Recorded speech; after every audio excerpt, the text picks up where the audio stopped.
Dwi'n meddwl bod nhw'n gallu bod yn bethau digon creepy. Dwi'n meddwl bod nhw'n cuddiad y llygyd, cuddiad beth sy'n neud person yn adnabyddus, fatha nhw'i hunain. Dwi'n meddwl mae fatha pobl sy'n ofyn dolls o falle, maen nhw'n rhy llonydd. Mae'n beth digon odd, cos dwi jyst yn iwsio'r pethau yma wedyn yn rhoi nhw allan i bobl eraill wedyn penderfynu pa effaith maen nhw'n cael yn nhw.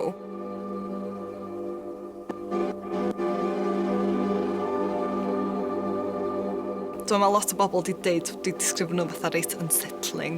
Dwi'n ffeindio hynna'n ddiddorol, cos o'n i'n meddwl bod fi'n y math o berson sy'n gallu cael y fath yna effaith.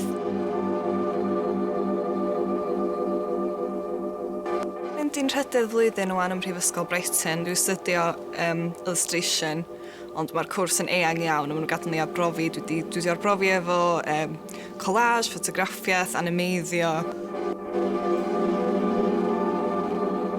Gychwynnodd y prosiect fatha stills, o'n i'n tynnu set o ffotograffiau bob dydd, a wedyn pan nes i gyflwyno'r gwaith i'n hiwtoriad yn coleg, oedden nhw'n deud sa'n gres gweld sut maen nhw'n symud.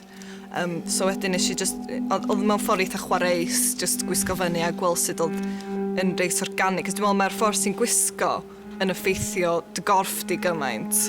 Felly o'n i just isio symud o flaen y camera yn y ffordd yn teimlo naturiol.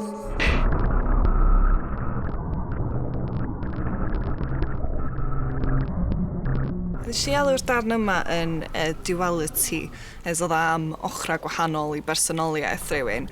A lot o bobl sydd wedi wylio fel di dehongli bo fatha critic o'r ffordd mae byd harddwch yn trin anifeiliad yn ei testio a ballu.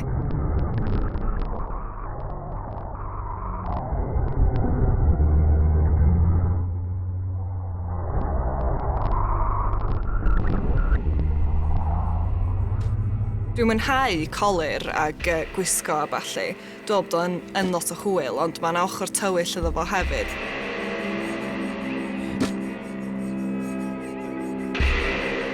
Wel, mae yna lot o resymau dwi'n defnyddio fi'n hun yn ngwaith. Yn un rheswm dwi wastad ar gael. So, dwi'n iwsio beth fatha y selfie, yr hunlyn, mewn ffordd sydd bron yn erchyll, fwy surreal, ella'n chwarae bach mwy efo'r syniadau o harddwch a'r ffordd mae pobl yn sbio ar ei gilydd, a'r ffordd da ni isio cyflwyno'n hunan i'n byd o'n cwmpas.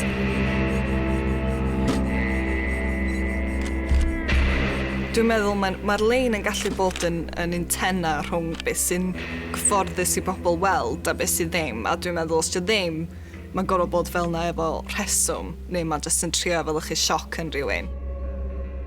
A dwi'n meddwl bod hynna'n ffordd da i fod yn creu.